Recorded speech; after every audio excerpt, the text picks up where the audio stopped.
Hi. You know what I was thinking today? I don't know if I ever told you this story. So let me know if I did or not. But did I ever tell you a story where I got sexually assaulted by a goat? Yes. So crazy story, right? So I was like 10 years old, right? And my friend, Mike D'Alessio, had a goat, right? He had a goat, he had a pony, he had all types of weird shit. For whatever reason, his dad liked these animals, and he had them in his backyard, right?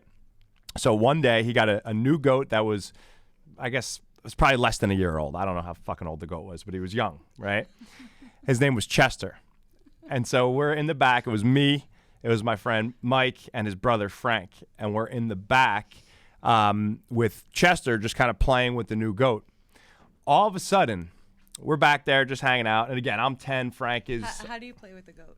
We're just kind of like you would play with a dog, you know? Like you're just like, hey, little goat. Does it like fetch or something? No, you know what I'm saying. Don't try to make fun of me. So listen to the story. So we're back there playing with the goat, and all of a sudden the goat kind of just has this serious look on his face out of nowhere after we're back there for like 10 minutes. And all of a sudden, Chester starts going, like, I don't know if he was making those noises like a horse, but he was something along those lines, and he starts kind of like moving his paws, right? And all of a sudden, Frank and Mike, almost like they knew what was coming, they start screaming and they start running towards the fence, right? This is no bullshit. So they start running towards the fence. Mike is out first, okay? The gate's open. Mike is out. Now the goat starts running at us, right? Mike is out first. Frank is out second. And I'm third. But Frank, when he runs out, grabs the fucking gate and closes it shut. So I then have a closed gate in front of me. Did they know you were still there? Yes, they knew. So I try to jump the fence because that was like my instinct. It was like that close, right? He closes the gate, and I try to just jump it. So as soon as I put my hands on top of the gate, Chester takes his hooves, paws, what do you call that? Hooves? I think they're hooves. Puts his hooves on my shoulders and holds me against the fence and starts humping my back, okay? And the goat is going as he's going through this process. Frank and Mike are hysterically laughing. Finally, the goat's done. I jump over the fence. I'm like traumatized now. There is a giant stain on my shirt. I'm a 10-year-old kid. Frank and Mike are hysterically laughing at me, pointing, making fun of me. And from that day on, Chester became Chester the molester. And what's your relationship with goats now? Well, I'm very fond of all goats, and especially male goats. And they're very fond of you. It kind of explains a lot when you think of it. Like. So anyway. Tell me more. How are you? I'm doing fantastic. I feel good. Well, why don't you tell everybody that you are now, how far along are you in pregnancy? 33 weeks. 33 weeks. Just keep that like a fist from your face. There you go. Okay. Is that better? Yeah. Okay. So 33 weeks and you're feeling good. What's going on? Tell everybody how you are responding to pregnancy here. Oh, wow. That's a loaded question. Really well overall. I'm very excited for this process and for the baby and all of the things. The first trimester was challenging in that I was super sick, just very fatigued and nauseous, but all of that is very expected and normal. And second trimester comes along, I have like this burst of energy where I'm just doing all of the things, running around, exercising, it was like normal life. Sometimes I even forgot I was pregnant. Like it was just very normal. And then third trimester hit. And there goes sleep. There goes a lot of things. So my diet's changed. Exercise looks different. Everything looks a little different these days. And I feel like a whale. Smell like one. How? Wait a second. You ever smell a dead whale? No. I smell like a dead whale. Not even like a nice living whale in the ocean, like kind of salty. Like you gave me straight up dead whale. They know they're just jokes, folks.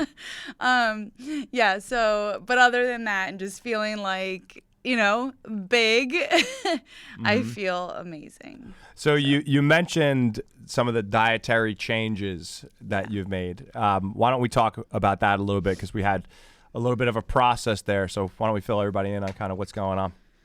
Okay. So everything was fine. I'll start by saying that like throughout the pregnancy, I was eating, I don't know, I'd say like 75-80% of the time I was eating healthy. I'm pretty healthy like in my life in general, and then didn't really want to change much in the pregnancy, but of course I had some cravings, and I would have some snacks that I probably should not have been eating, but I did. And all was good. I wouldn't say like look, at the end of the day you had a little bit of ice cream here and there. Now it probably got a little excessive, right?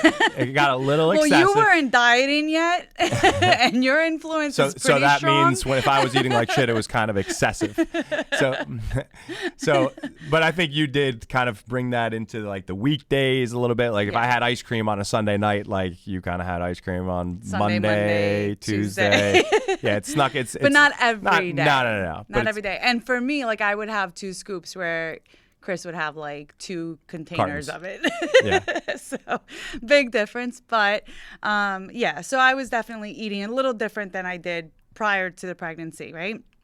So I included more snacks. Fine. Fast forward to 3rd trimester, and that's where they do like the glucose testing. And typically they do it through that like syrup that they make you drink, which I didn't do. We opted not to do that. Yeah.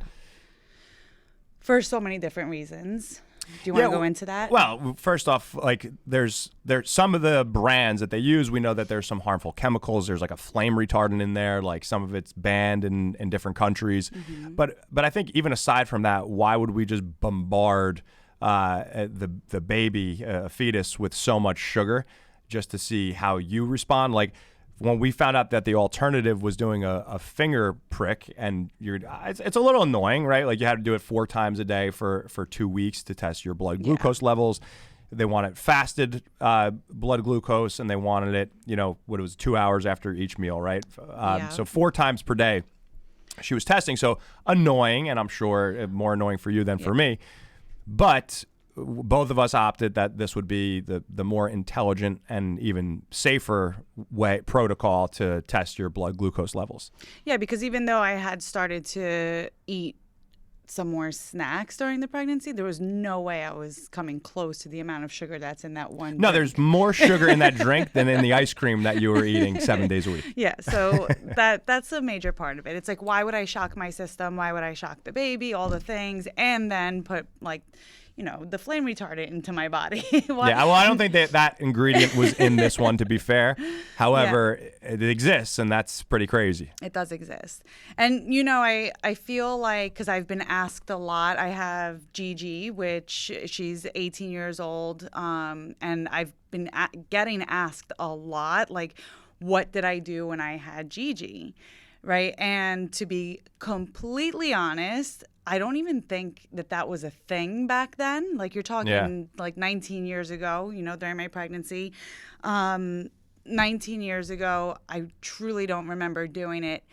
And I will say if I did do it, which I know I did a lot of things differently than I'm doing in this pregnancy, but if I did do it, now I know, right? And I think that's where, like, I know better, so I do better, right? Where like before I didn't know any better, so of course, I'm just kind of going to go along with it. Do what the doctor tells you to do. Yeah. Right. Yeah, which I think is a lot of women or a lot of people. In general, so. Not saying that you shouldn't listen to your doctor, because neither of us are claiming to be doctors. However, I do encourage outside the box thinking, and I think that's important. Yeah, for sure. So that's my answer to that. It's like now I know better, so I do my best to do better, and I opted in for using the glucometer, pricking my finger 4 times a day, which I'll tell you that, like, yes, it was very annoying. And in that, like, my meals had to be like really timed perfectly throughout the day. My snacks had to be timed perfectly, my exercise. So to one extent, it was actually like the best thing that could have happened to me during the pregnancy, because it structured me so much that after like that first week, there was no guesswork of like when I was eating, when I was exercising, and the rest of my schedule with work and everything else just kind of like had to take its place in between those moments. So that was a really great thing that came out of it. But let me take a step back. So let me actually go to where I started to test, right? So that first week I started testing kind of like blindly. You and I both weren't exactly sure with pregnancy what your glucose levels are supposed to be at, right? Like we have a good understanding. They're pretty of it. comparable though to just normal blood glucose levels, but there are some differences for pregnancy because what they're testing for is gestational diabetes. So the blood glucose can elevate because of the placenta. So there are. What the hell is that? I hope that the microphones picked that up. If you guys didn't hear that, her alarm goes off, and that was just Nicki Minaj rapping. Christian, so there's a lot of rap going on today, man. So like before we started recording, one alarm I have set is for today, and I totally forgot to shut it off. Before we started recording, Gab decided to freestyle a little bit. I don't know why, and now Nicki Minaj just starts playing. This is all right. Full of surprises. Any more surprises today? It'll be a surprise if it is. Okay, all right. Surprise, surprise. So go ahead. So that first week I started testing. I was recording everything. Not really, having a full understanding of where my levels were supposed to be. Like you said, like the placenta makes a big difference in this whole thing, right? Okay, so my fasted numbers were a little high. They were definitely over what I typically, what the normal range would be, right? So not drastically high, but they were trending like what, high 90s? No, and then I was in the hundreds, okay, and so I should have. And the highest you want to be when you're pregnant is 95, fasted. Yeah, that's fasted. So I was like, really at about 106 to 111 was like the range. So it was high, and as you moved on through the day, like my numbers were actually normal. They would be lower after breakfast, and then they would normalize all the way through to the night. So that was a little bizarre. And when I presented it to the doctors, it was like an immediate diagnosis of, okay, you have gestational diabetes. We're going to want to, there was so much that was thrown at me at that time. It was like one phone call that was like 20 minutes long, and it was like, okay, we're officially going to diagnose you with gestational diabetes. You're talking inducing early so that you have this baby early, possible C-section, and insulin, right? Like all of the things. They didn't want to put you on insulin right away, but it was one of those things where, and listen, if those numbers didn't come down, then you do want to consider some type of intervention, but they were very quick to say, put that stamp of gestational diabetes. Yeah. You got it. Right. And interestingly enough, I was actually also told that because that had come up on the first week, that I should actually go back into the office and drink the drink, right? Which didn't make any sense to me, because then it's like, well, why, if now we actually see that my sugar levels are high, like why would I now actually shock my body even more? Right. Like why would I? It just, you guys, it's just like intuition, like what you would do intuitively, and that just did not make any sense, right? So we opted out of that. It was a hard no. Well, let's just, before you move any further though, when you first started testing, there were some things where you did still have some snacks in there in the evening, right? Like what I was having? It was mostly the, so I became like obsessed with cream of wheat during this pregnancy, which just sounds like so nostalgic. I don't know if you had that when you were a kid, but me, no. The creamiest cream of wheat.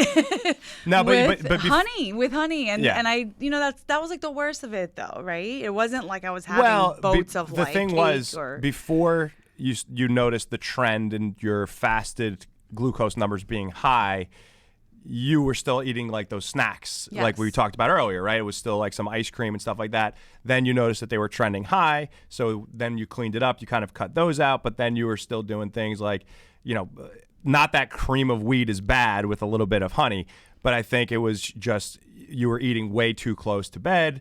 Your exercise was not. So from the moment you became pregnant, you didn't stop exercising. But there was a period where it slowed down a little bit. Your step count kind of came down.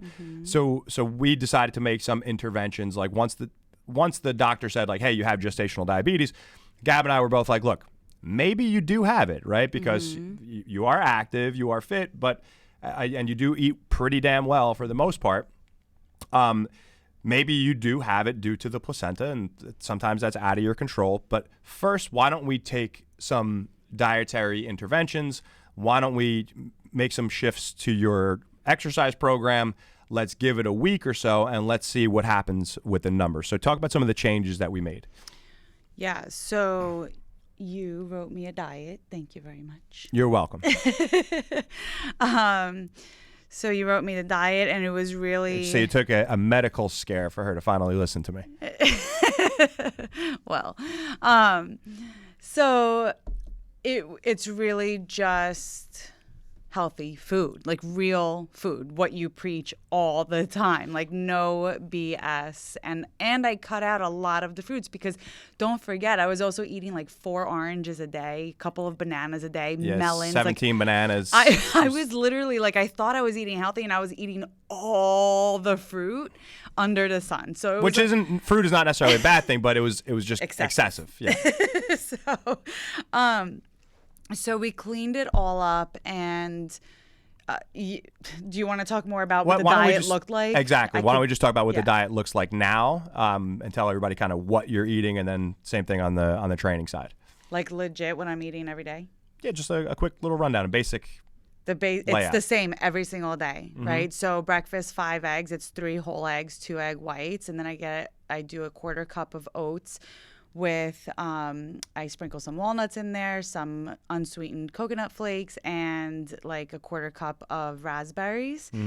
That's my breakfast. And then I have a snack, and that's a shake. It's half an avocado, half a banana, a like bunch of spinach, and a half a cup of non-fat Greek yogurt, and I put water in that.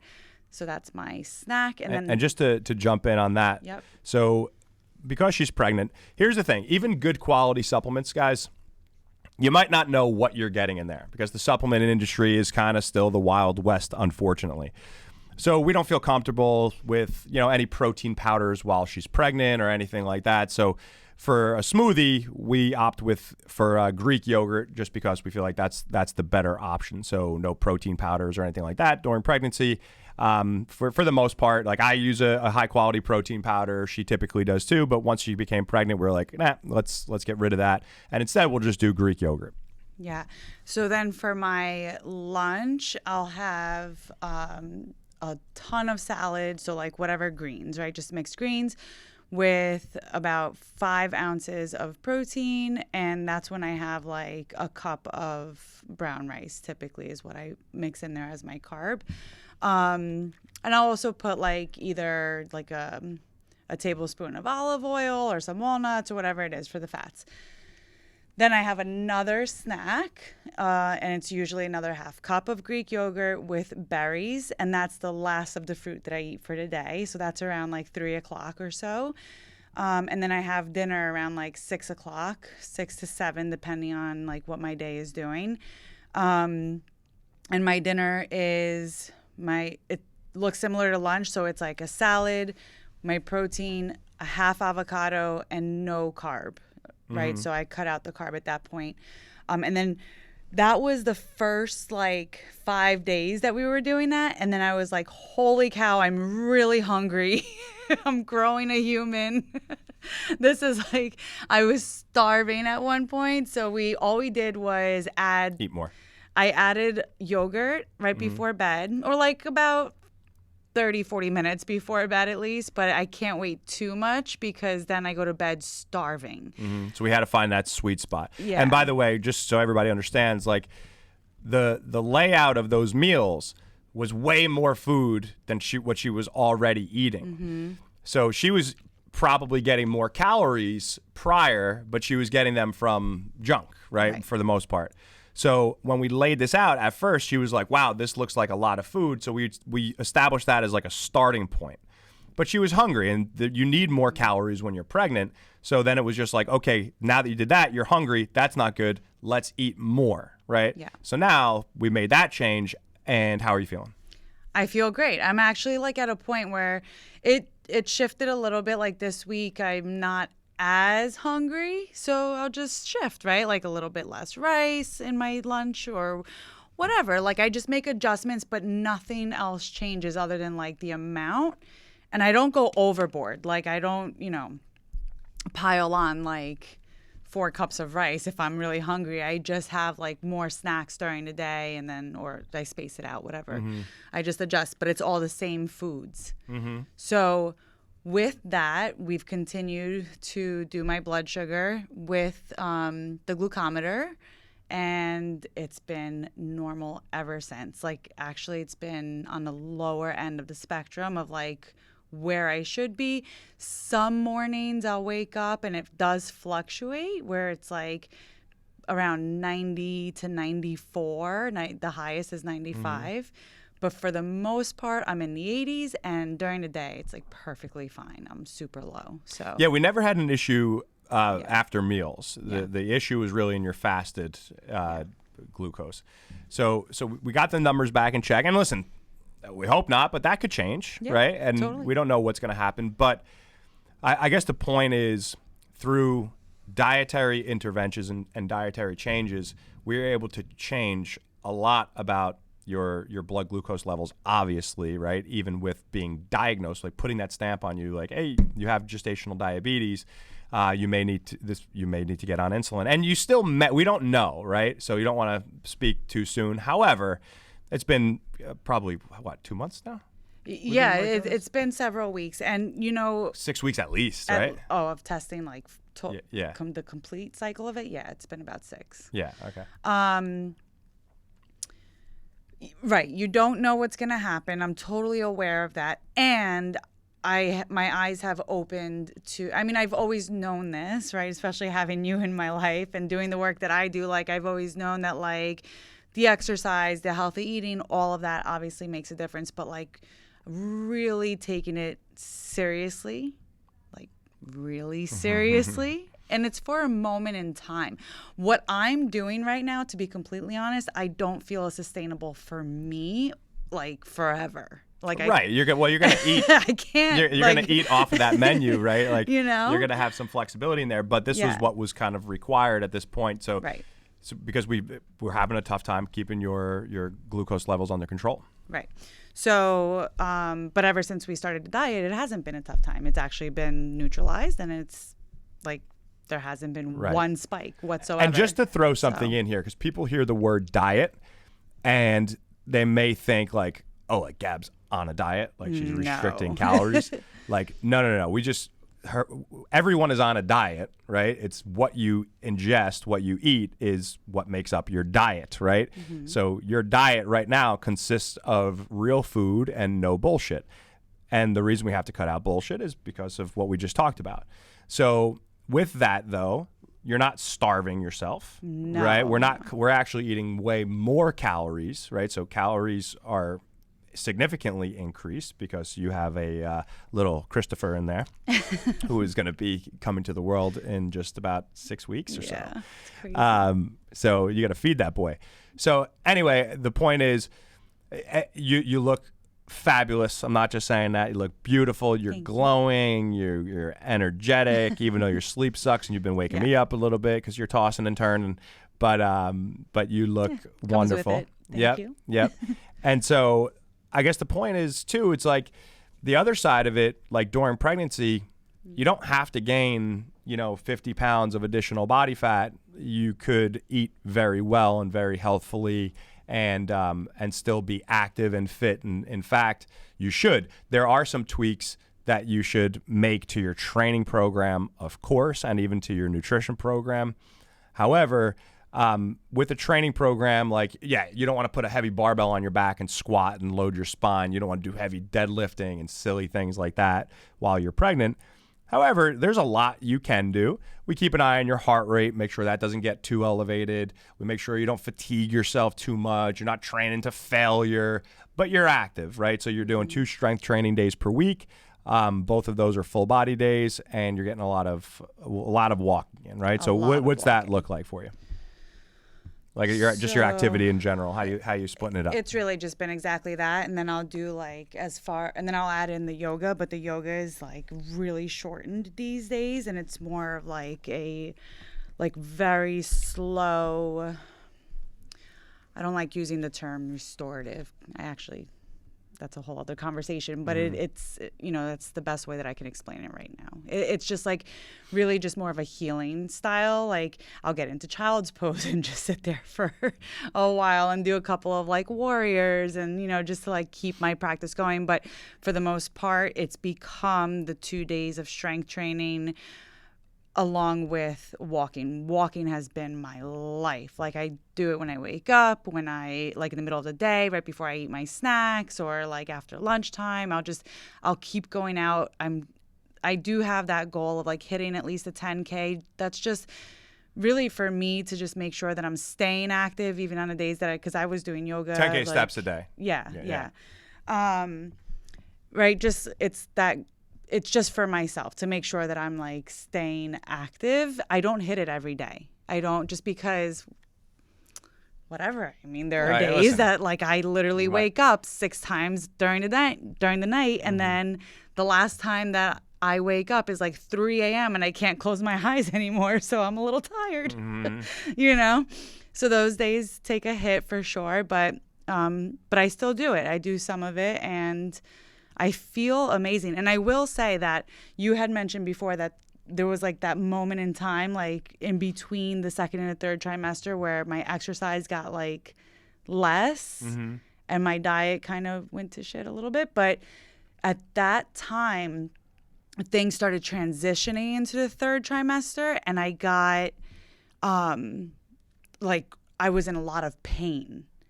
Like something happened, which is also very normal, but like I started feeling like my pelvic floor was going to fall out from under me. Like my freaking, like everything hurt like crazy, and I couldn't even walk, right? It was like really, truly, I wanted to like cry when I would just walk.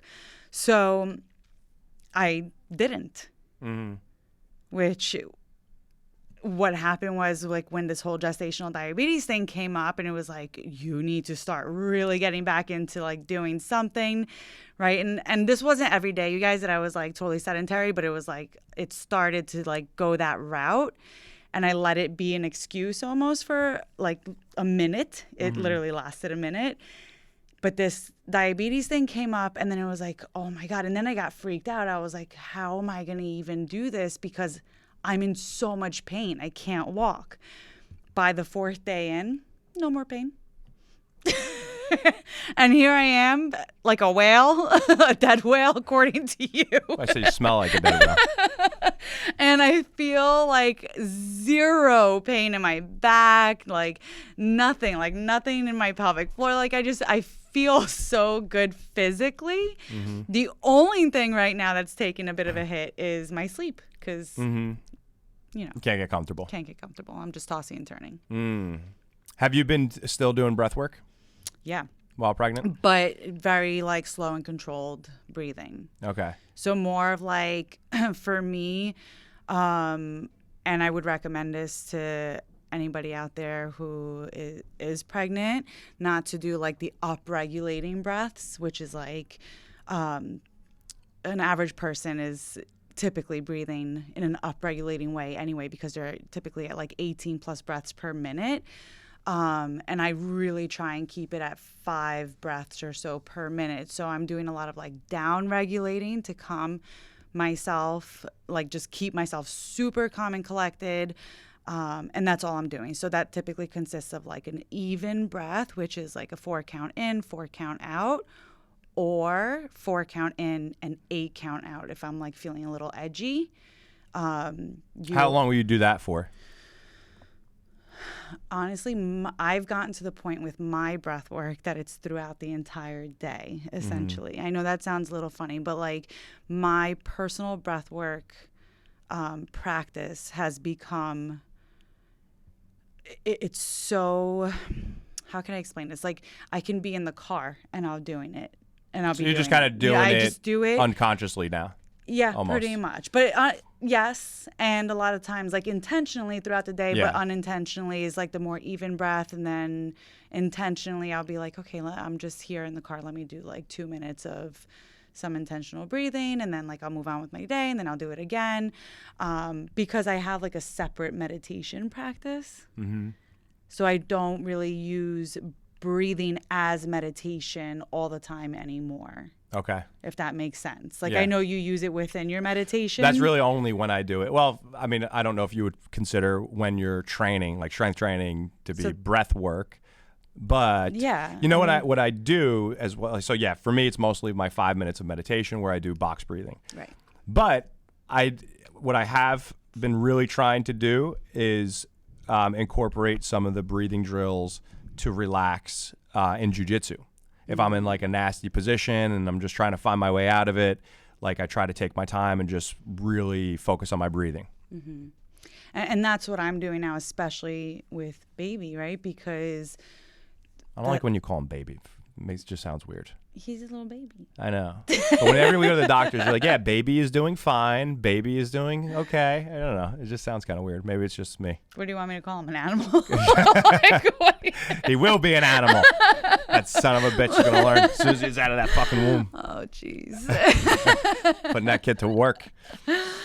What do you want me to call him? Let's settle this right now. Christopher. Okay, Christopher. There you go. His name will be Christopher. It is, but it's CJ. Okay, well, we don't even know the fucking J yet. What's the J? Did you come up with anything? No, we don't know. Jerk off. Hey, not my baby. Anyway. So what was the question? I don't know.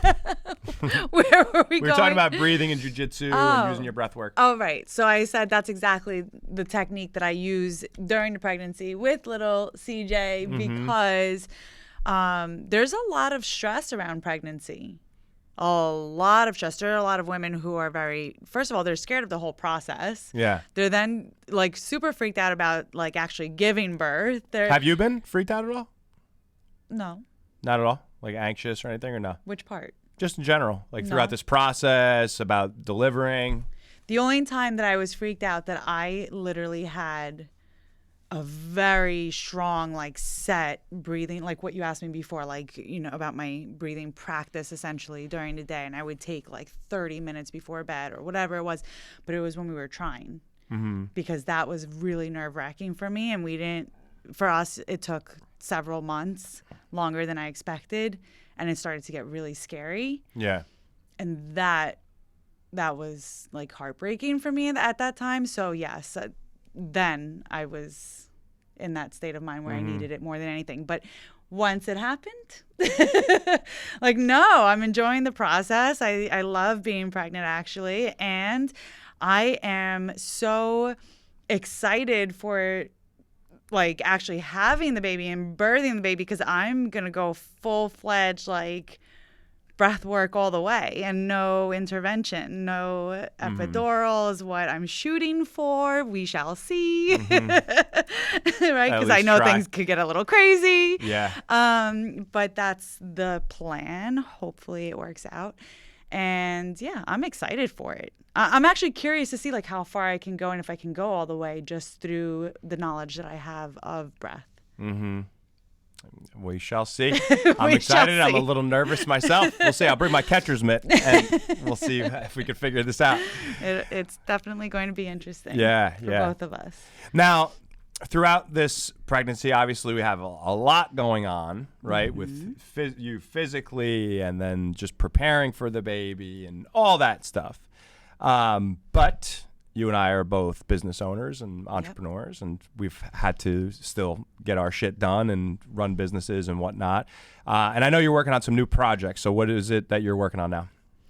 So I love this conversation. I love how you actually started this conversation, because I think it's really important. And I'm going to take a About step. the goat? No, this moment, moment right here. I thought, see, Gosh, Kristen, you're really into this goat. Well, you brought it up. No, You said how I we started didn't. this conversation, No, and we that started is this not what conversation I with me said. getting sexually assaulted by a goat as a 10-year-old boy. So thank you for bringing that up again and traumatizing me and the audience.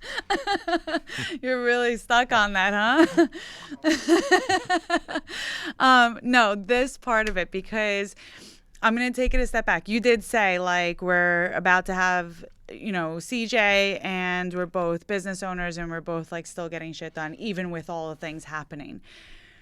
That's what I love that you brought up, because when I had Gigi especially, it was in a time of my life where it was like, I was very young at that time. I was 22. And having her meant, like, stop all things. Mm-hmm.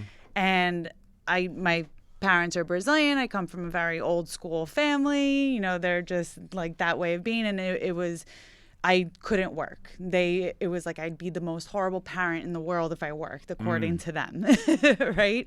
It was just how they thought. So a lot, or most of my life did come to a standstill at that point. And nowadays, I mean, I've grown so much. Here we are 19 years later. I'm in a completely different place of my life, but I come from a place personally where I believe that, yes, we're about to have a baby, and we can, like, crush it, like, still, and do all of the things, and nothing needs to stop. Like, it just becomes more exciting with one more person in our lives, Mm-hmm. And I know that the responsibility is obviously tremendous. And we know that sleep will suck. For a little while. Sure.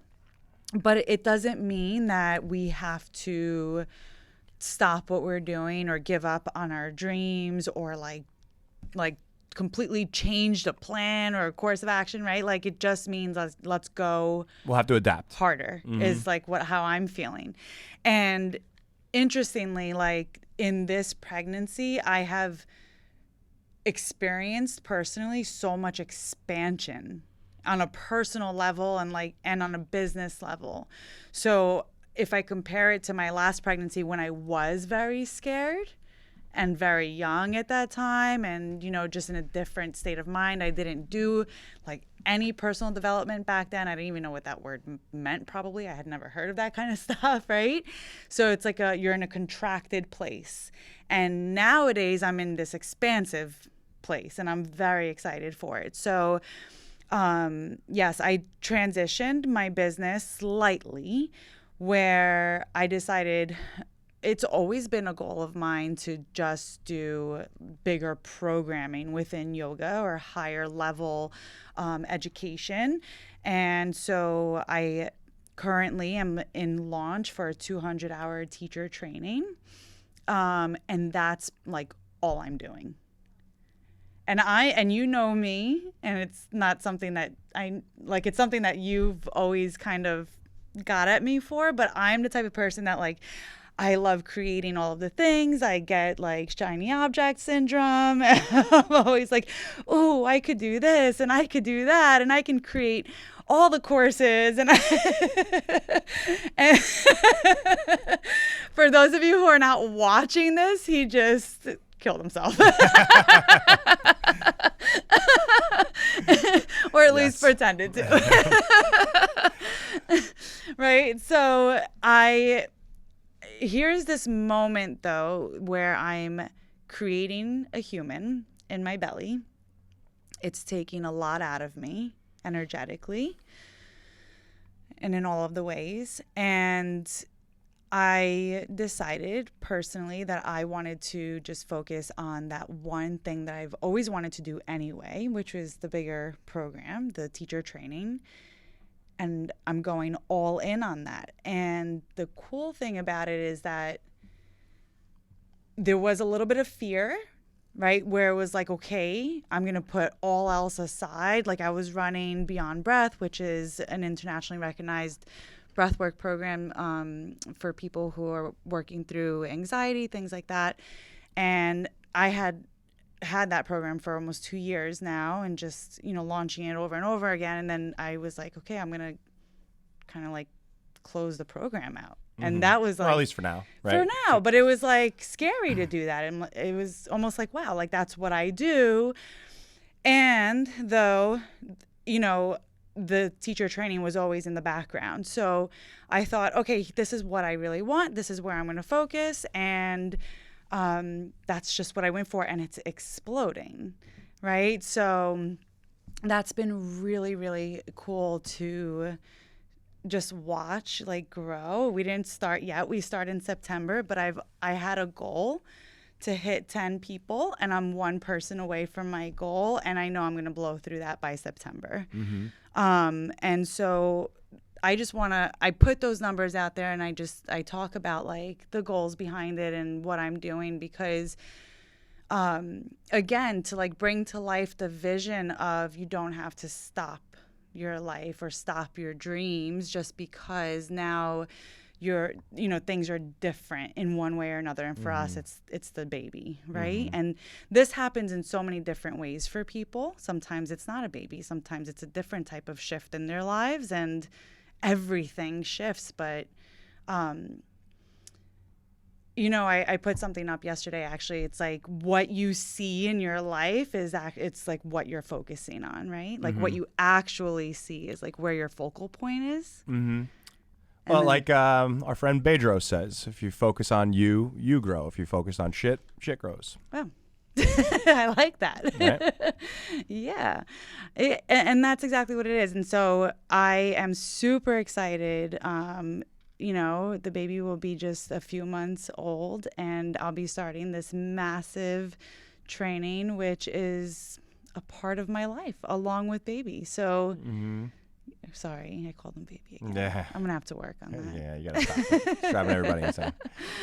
So explain to me because I'm not from the yoga world, and some of the listeners might not be either. Tell me about this 200-hour teacher training. Like, what's this about? Who's it for? So, okay, who is it for? I'll start by actually saying like who's the types of people that have enrolled already, and you'll get an idea, right? So I have a psychologist in there. I have a college student in there. I have an optometrist in there. I can't say the word. I have a dental assistant, a teacher, like a regular school teacher. Gigi joined, right? So people from all walks of life. Right? So what they all have in common, though, is that they're ready to level up and use the physical practice of yoga as a tool to really level up their lives all around, right? So the methodology that we teach, everything that they're going to be learning, it's like if you take the foundational principles of what we teach in the physical body, you can then apply that to any area of your life. So not all of these people are like, oh, I'm doing this because I want to go and be a yoga teacher. That's what I was going to ask you. Like, do you have to want to be a teacher to do this? No. And, and some of them just recently started yoga. Like I have one person that just joined who like she just literally started yoga like 3 weeks ago. And she's doing it, but it's because the program in itself is built around leadership. And when I say leadership, it's first learning how to lead yourself through the practice. So like I'm sure that with you it's very similar, right? Like through training all else falls in place. Would you say that's true? Like through the principles of training? What are you asking? Like if it's through the physicalness, yeah? And I feel like I've heard you preach that so many times. The gym is the best teacher. Period, there you for go. Life. And this is that same concept. So it's a concept of you're doing a 200-hour yoga certification, but it's, if you have an interest in yoga, if you have an interest in teaching yoga, if you want to up-level your current practice and you don't have an interest in teaching yoga, like it's for the person who wants to truly learn how to lead themselves and lead others and like create that ripple effect. So you have to want to activate greatness.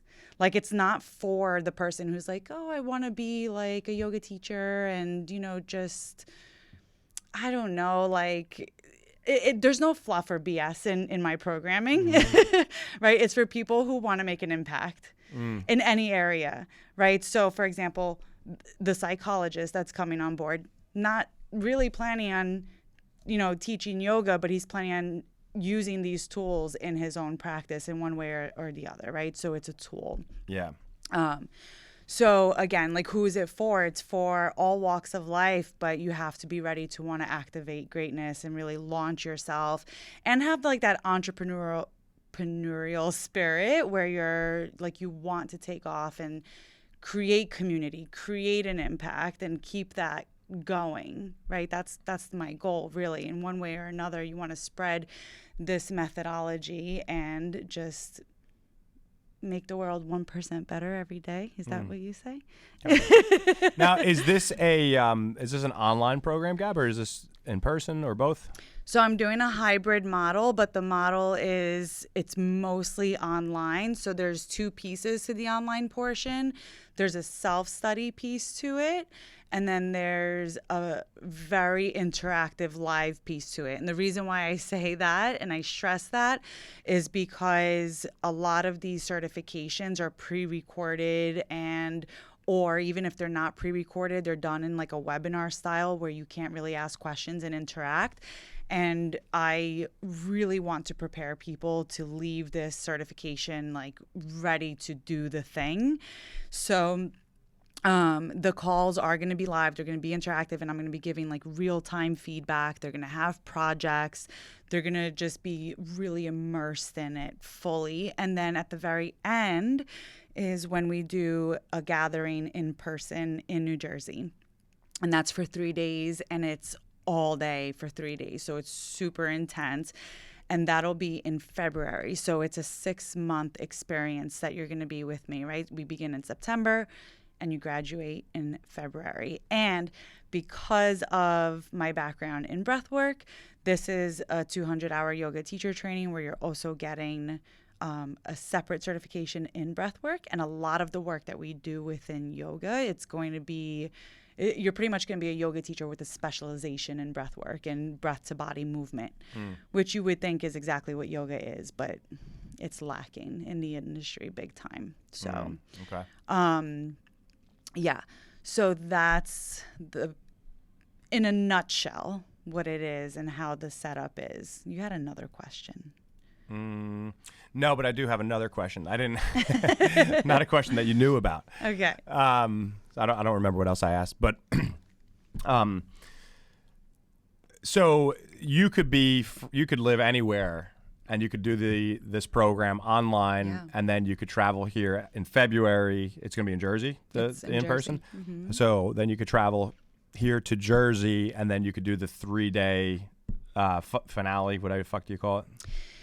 It's going to be a retreat-like, but it's intensive, like hands-on practice. Okay. Yeah. Okay. Yeah. So you could do this. You could live in Switzerland. You could do the entire program. You could move here, or you could travel here in February for 3 days, and then do the retreat at the end. So you could really do this program from anywhere. Yeah, totally. Okay. And I do have people from everywhere. Like I have somebody from the UK. I have somebody from Massachusetts, like from all over. So, yes. And you don't have to come here for the 3-day retreat, right? Mm-hmm. We're going to offer that online as well. But it's a big bonus. It's included within like the program, and it's a big bonus if you can come and do like some hands-on stuff, within the community that you just spent 6 months with, right? Yeah. So, but if you can't make it, you can't make it, and we'll graduate you. There's other things in place for that. But okay. Yes. Do they have to be Italian?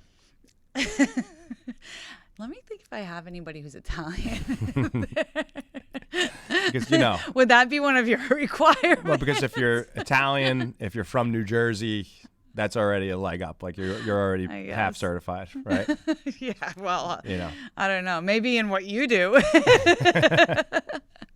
We could teach you how to make pasta. Yeah. So that's what I'm up to, and it's super exciting. Again, it's about just creating that ripple effect in the world. Yeah. Of like just positive energy, positive, all the things. Right? No, it's awesome. I mean, it really sounds like an amazing program, and I see how hard you've been working on it. And, I'm proud of you. I'm excited for you. I think that there's going to be a lot of really awesome stuff for people the people who do this program. I could see the stuff that you're working on the back end and how much they're actually going to get out of this, right? Because even the stuff that you're doing now, like the program the little program you're running at TTS, like the people that are in it are coming up to me like, man, Gab is so amazing. This program is changing my life, and they're so happy that they decided to do it. So it's really cool to see their transformations happening, and I just know it's going to be like next level for the people who do it and this program too. So yeah, I'm excited to see that. Thanks. You're welcome. And that's exactly what it is. It's a transformation, right? That's what it did for me. That's why I do what I do. I think that's like the having some type of, whether you call it an outlet or a passion or just something that you could focus your time and energy into, because you know what it's doing for you. But it's like what a lot of people don't realize is that when you put your time and energy and effort into something to better yourself, you're also bettering those around you. Like, you're really improving the lives of other people that are surrounding you. And the ones that you don't, the ones that want to criticize and say, what are you doing all this shit? It's so hard. Don't you want to do ice cream? Don't you want to enjoy your life? Those people will find their way out of your life. And the other people that see what you're doing, it's going to elevate them. And when you elevate the people that are surrounding you, rather, now all of a sudden your game continues to go up, right? So it's not just like a one-time, like, yeah, let me focus on myself for this brief moment in time, and then I'm going to go back to the shit that I was doing prior to it. It's like, I'm going to focus on this now, and I'm going to go fucking nuts, and nothing's going to distract me from it. And once I achieve my goal, I know that's going to affect other people that are surrounding me. And then from there, I'm going to continue to thrive. I'm going to continue to get better. And that goes in so many different ways, right? Whether it be your physical thing be yoga, your physical thing be training or martial arts or whatever. To me, there's a reason why depression, the rate of depression is going up, the rate of anxiety is going up, and people feel like shit and people are unhappy. I mean, there's just a host of things, but people are afraid to be uncomfortable for the most part. And something like this, what we're talking about now, your program, it challenges people on different levels, not just the physical level, but also internally. Right? Questioning your own beliefs, questioning your thoughts. Like that's uncomfortable for anyone. It doesn't matter how evolved you are, even at wherever you're at in life. Like, if you get somebody and you're sitting there and you're actually objectively looking at your own thoughts and opinions and you're questioning them and challenging them, that's uncomfortable. But after you go through that period of discomfort, you grow. And then there's more discomfort. So the cycle really stop. Never ends. Yeah, it doesn't stop. But that's where the practice begins, right? Like, that's actually the practice, is like recognizing, oh, okay, I'm in this position again, because you're going to hit that ceiling, or you should be hitting that ceiling, right? Essentially, like you said, like, you get uncomfortable and then you get comfortable and then you get uncomfortable. So it's like a constant, right? And the question that I like to bring into my yoga classes, because I teach, it's power yoga. It's hard. It's very hard. There's nothing easy about it, right? And it's also what you make it. So I always bring this up, like, while people are in poses, it's like, what stops you? It's just inquiry is all it is, right? It's like, what stops you? And then they're like in warrior, sweating, moving like crazy. They can't sit in the pose. And it's like, but what's stopping you from like just being there? And then you start like wrapping in like how that looks off the mat in life. And that's where the realizations start to happen. It's like, oh, like, where else in life am I running away from like where I'm supposed to be? Or, so yeah, like, it exposes you to yourself. Yeah. I could really speak to that as far as training goes. Like, you're going to see where your breaking point is. When you push hard enough, you're going to learn more about yourself than anywhere else, in my opinion. You know, you're going to see, okay, when my legs start to burn and I get fatigued, that's when I quit, right? So you could really learn what that breaking point is in your life, where your threshold is. Because if you're not aware, how the fuck are you ever going to push past it in life, right? And when you're going through physical pain and discomfort and you're pushing yourself, it's easier to recognize it, because you're like, oh, all right, when I'm really tired, I tend to quit. So you're quitting somewhere else in your life. It's a default way of being. Like, where are your defaults? Like, right? Yep. Like where, because you do that in every area. Yep. So yeah, if you're going to quit when your legs start to hurt and shake, it's like, where else are you shaking? But if you don't quit, if you get to the point where you learn from that moment and you don't say, yeah, that shit's too hard, I'm not going back. If you learn from it and you fucking use it as fuel and say, I don't give a fuck if I fucking die with this bar on my back, I'm not going to quit, period. Then guess what? What? That also carries over into your life. Yeah. Right? So, I don't know. We kind of got off on a little tangent there, but I think that's important to talk about. That's where I said, like, even with the teacher certification, I was like, I know you can relate to this, because it's really changing your life and transforming your life through physicalness. Yeah. Not just through like mindset work. Like, it's not just... It's got to be combined. The goal you can read all the is, self-help books in the world, but if you're not fucking doing the physical work, whatever, it's not going to... Yeah, and whatever that physical work is. Yeah. It could be a different sport, right? Yeah. You love jiu-jitsu. Yeah. I'm sure that's like a movie meditation. That's something that... Oh, my God. Oh, my God. Yeah. I give those guys so much credit. And it's different, too, because it's like in the gym, it's really you versus you. And I think it is the same in martial arts, too. It's still you versus you, but there is another person there, and sometimes that person's a lot fucking better than you, and no matter how much you're going to say, I'm not going to quit, like, this guy could take my arm, rip it off, beat me with the wet part of it. So, like... Yikes. Yeah, but that's the thing. But there is still so many... There's still similarities there where it is you versus you, because there are moments where you're just tired. There's moments where you're just in pain. There's moments when you're just uncomfortable. Maybe you're in a bottom position and somebody is like really restricting your breathing, and you're getting that claustrophobic feeling, and you don't really have to tap, right? But you're tempted. You're tempted because you're like, if I just do that, I could get up and breathe and get this fucking guy off of me.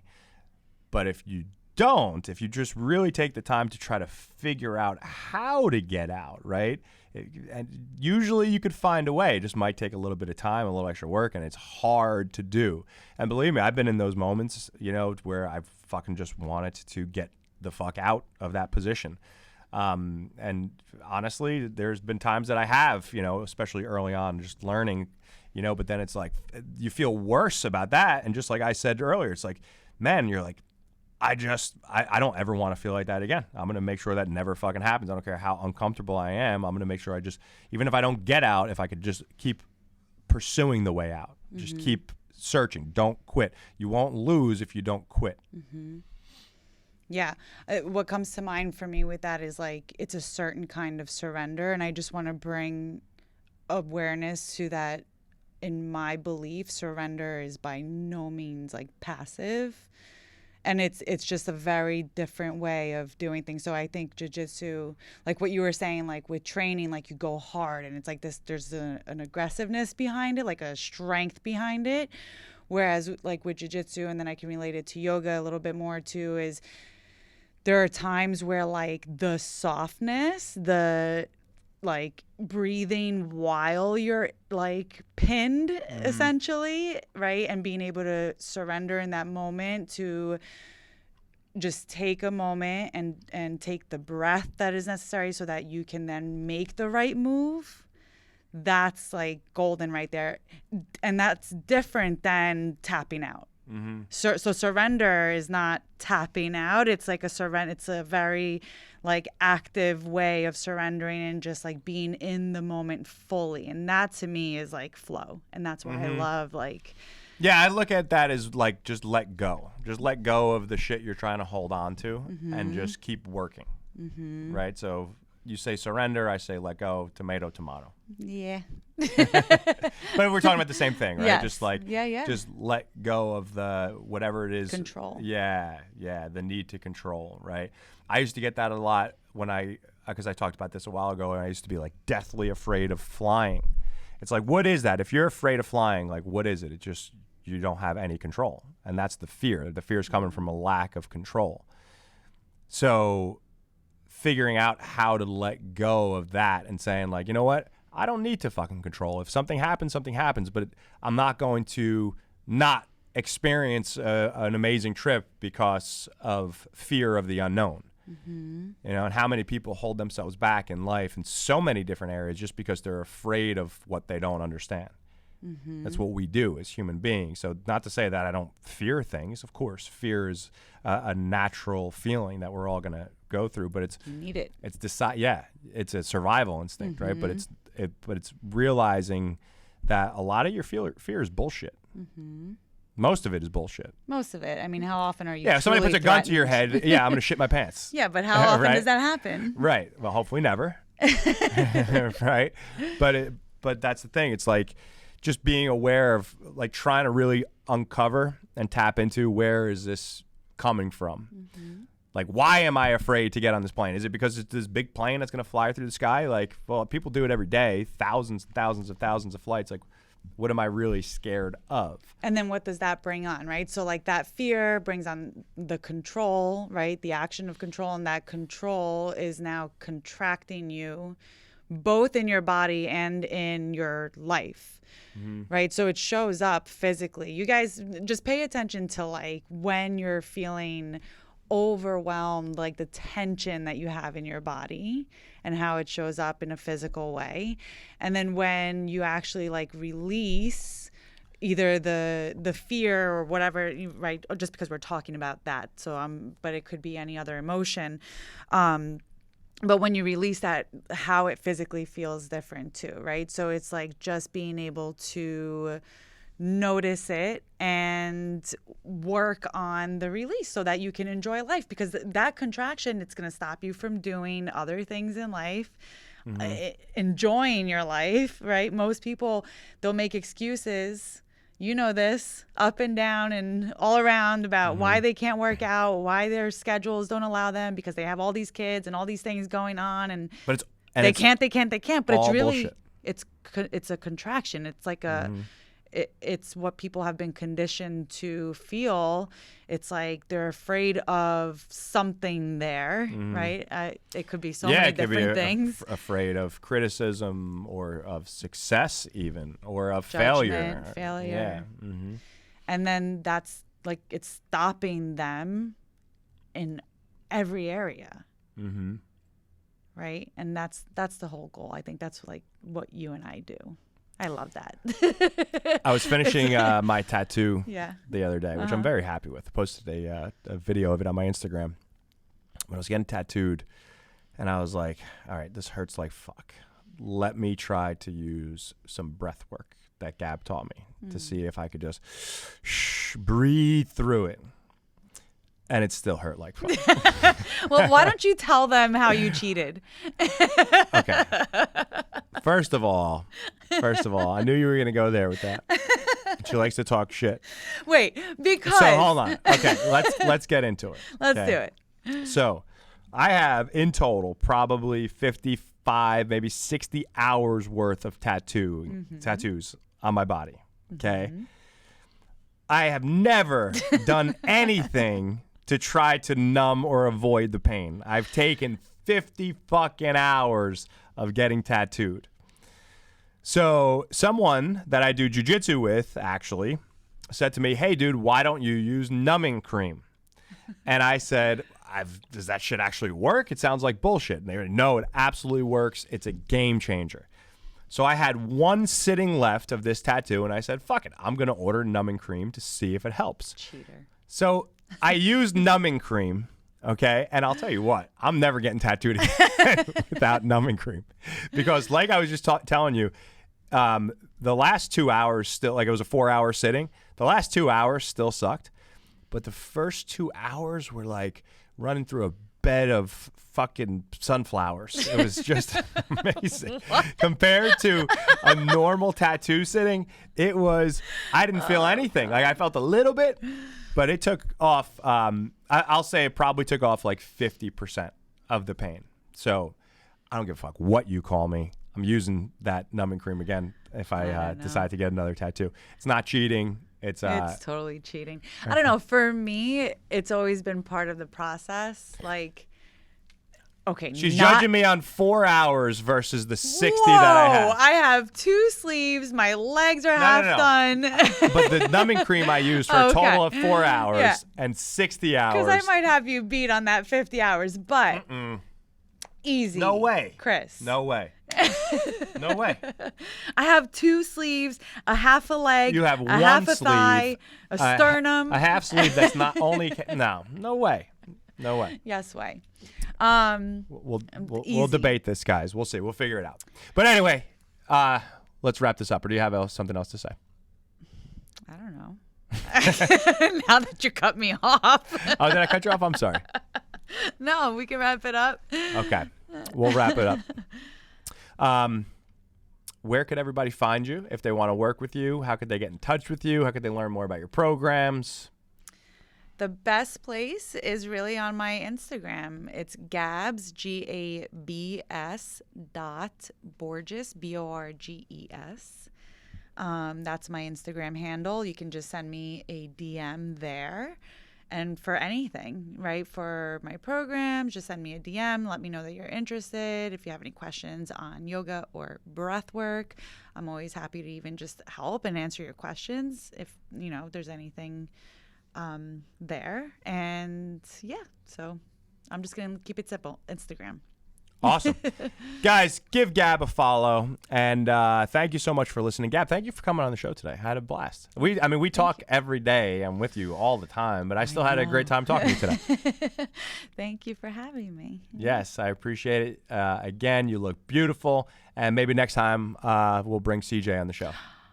Yay. Yeah. That'll be awesome. All right. Guys, thank you so much for tuning in. I hope you enjoyed the show. If you did, please make sure that you share it, subscribe on iTunes, leave an iTunes review. It would mean the world. And the worst case scenario, just go ahead and hit that 5-star button on the review section on iTunes. It would mean the world. It really helps us grow the show. So please do that if you haven't already. And thank you for tuning in. I will catch you next week on another episode of the Iron Life Podcast. Peace.